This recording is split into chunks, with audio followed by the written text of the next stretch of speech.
Hello guys and welcome to the video. Today I'm going to be helping you guys beat Trial of Ascension floor 60. Now, after taking a look at this floor, I can see how a couple people are going to have trouble on this floor. I mean, the way you're going to go about beating this floor is not so black and white as it may seem for other floors. You're not going to aim straight for the boss, at least not if you're a beginner. If you're more pro at this game, then you're going to have more than enough good units, I guess you would say, to just straight up aim for the boss. But if you're a newer player and you're having a hard time beating this boss, I'm going to help you beat it, right? I'm going to tell you why you might be losing if you're losing. So, talking about the boss wave, let's kind of address why we're having issues here. So let's go to strategy info and go to floor 60 and kind of see what these units are doing.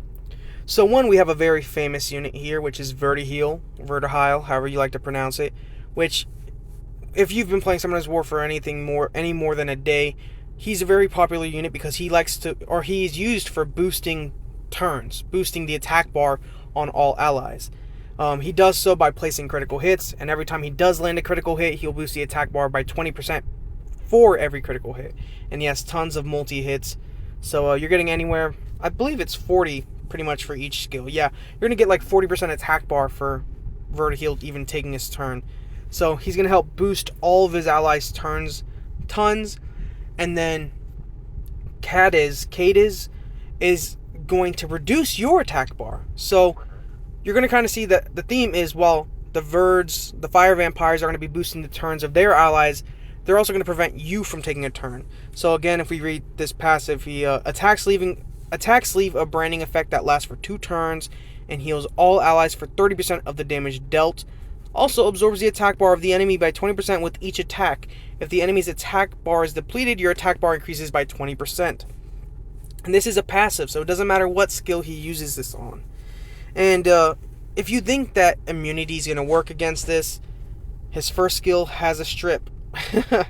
So that's really fun. And I believe Sylvia also has a strip, if I'm not missing. Yeah, a strip right here. Now, thankfully it's single target, so you can kind of prevent this. Now, despite saying that immunity won't work, we're probably going to still bring immunity regardless, because it's going to be helpful for even some of the waves, if you're having trouble with those.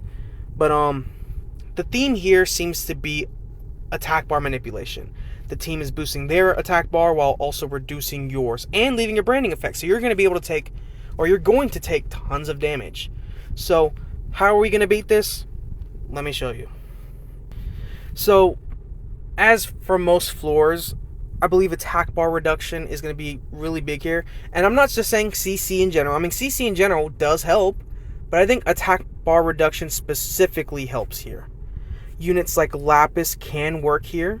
She's not the best option, but she can work here, right? But for this one, units like Vermos, where he can stun, and if the enemy is not stunned after attacking, he can decrease their attack bar. So Vermos is good here. He's also good because his passive can cleanse the branding effect that the Cadiz, the dark vampires. The dark vampires are going to leave on you. So he's definitely on the team. We do want to bring a unit that can potentially heal a lot, because we might be taking a lot of damage. So maybe a unit like Lulu could help here. It's not super important, but if you're starting out, Lulu's very helpful. If you don't have Lulu, Fran is just as good. In fact, Fran might... Actually, Fran is just as good, because she's going to not only place an attack buff, which is going to be helpful for you dealing a ton of damage, which you're going to want to deal a ton of damage here, but she also has immunity. The problem is, I want someone with tons of cleanse. Or tons of heals, just consistent heals for everybody.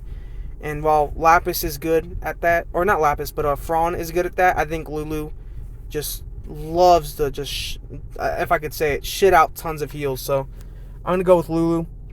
I'm trying to be unique, okay? Don't get on me. But again, what we want is attack bar reduction, so maybe a unit like Spectra.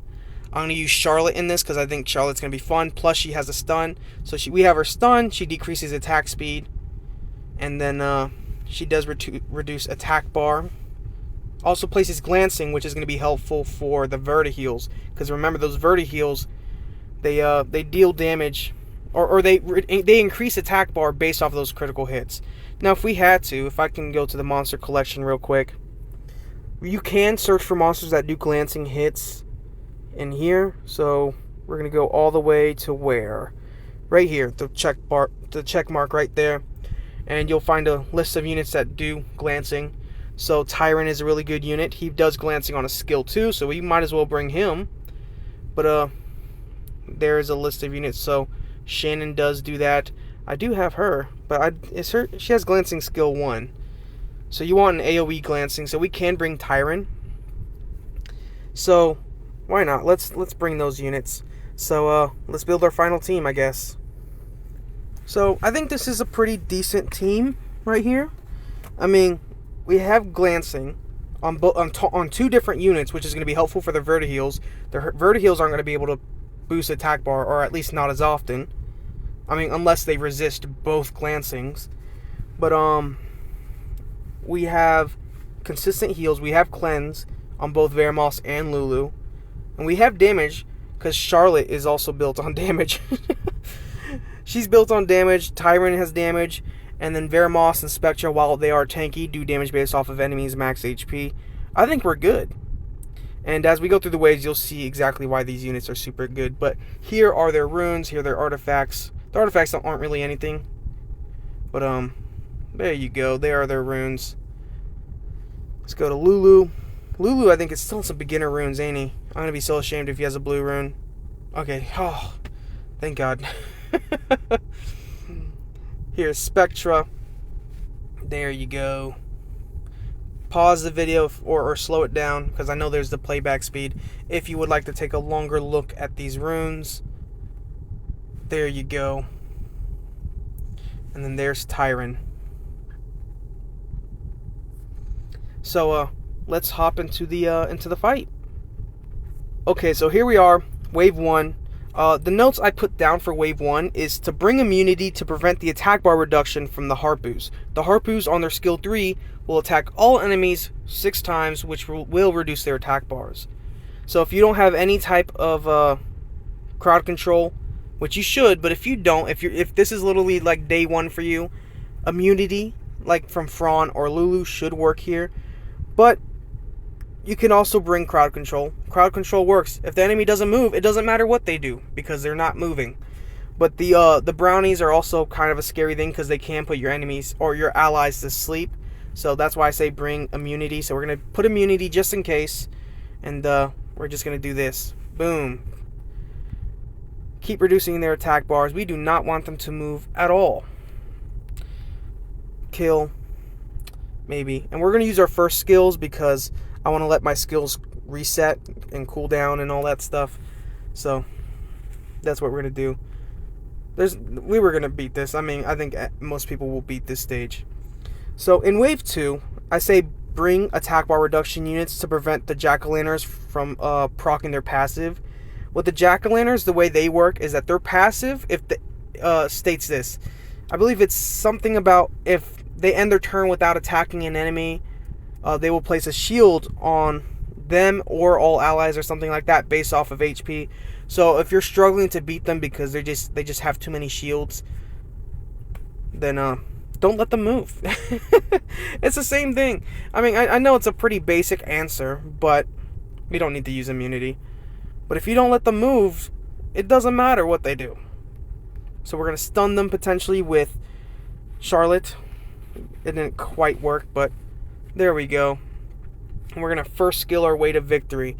I would suggest taking out the Light Rangers. If you're having to choose which units to aim for the Light Rangers. While the Jack-o'-lantern shields are annoying, the Light Rangers are going to be the ones doing damage, especially if they manage to stun you.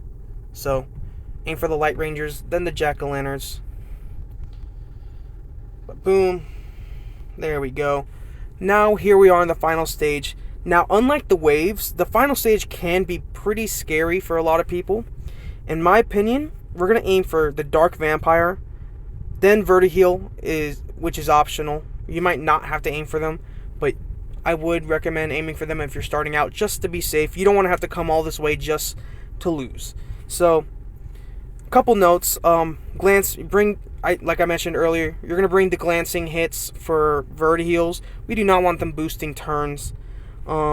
let's see, aim for the dark vampires to avoid the attack bar reduction and the why did I put strips from occurring, because they could strip you, and they could strip the immunity and attack buffs off of you. But you also don't want them to land the branding. And then one thing to note is that Sylvia, you do not want to leave Sylvia alone. While you are aiming for the dark vampire, also make sure Sylvia is under wraps. So a lot of you may have Lauren. If you have Lauren kind of like focus between the two dark vampires and Sylvia, because on Sylvia's third skill or passive, she randomly selects an ally to attack with her. And that means either the Vertiheals or the dark vampires, which is not good. So the dark vampires and the boss, you really want to crowd control. So we're going to do this. We're going to put immunity. We're going to freeze just in case. So we missed that dark vampire. He's getting really close to taking his turn. Hopefully we can reduce his attack bar with Charlotte. There we go. We did that. I would go for the stun with Veramos, but we're just gonna do this. Since this vampire is not stunned, we're gonna aim for him. We just don't want him to do anything at all. We're not gonna use this yet. I know that's stupid. We can use this. Let's see if it stuns. Okay, it's stunned, but we're still gonna attack him. We're gonna do this. We're gonna use Veramos' second skill. Sylvia's getting close to taking her turn, and I think she can't be stunned. I can't remember if the TOA bosses also follow that rule, but just in case, we're either going to stun her or reduce her attack bar, which is what we want, which it worked. Then we're going to continue aiming for this dark vampire. Boom. There we go. We're going to use Spectra to reduce the attack bar again. Aim for him. We do not care about Vertiheal. He has glancing on him, so he's not going to be landing those critical hits. Not anytime soon. We're going to use... we didn't use Tyron's second skill up until now. And the reason being is because of his second skill, he can place glancing hits. But not only that, if the enemy has a slow debuff on them, he will reduce their attack bar by 75%. Which is helpful for situations like this, where Sylvia is about to take her turn. The Vertiheals are about to get... Or the Vertiheal on the right is about to get out of his stun. The Vertiheal on the left is building an attack bar. So we use this. Sylvia's attack bar is gone. The Vertiheals are back to normal, to being useless. And then let's aim for the dark vampire here. Let's finish him off. For me, I'm going to be honest, it's not necessary. But if you're an early player, I think this is what you should be doing. If you're struggling to beat this boss, aim for the dark vampires first. They're the annoying ones. So she just might get her turn, but it doesn't matter because everyone else is stunned. So we can actually do this. We could just basic attack her. We don't really need to do that. We'll use our first skills. We'll do this to reduce attack bars potentially. And just go off. I think from here on out we're pretty safe. If you're an early game player, I would recommend aiming for the Vertiheals, or at least making sure they remain crowd controlled, because allowing the enemy to take tons of turns is a big no-no. So there we go. I think that's pretty much it. We beat the stage. So I hope that was helpful. If you're looking for certain units, like if you're like, oh, I don't know which units do what, again, you can always come to the search monster bar at the top right here. Click it, and you can literally look for anything.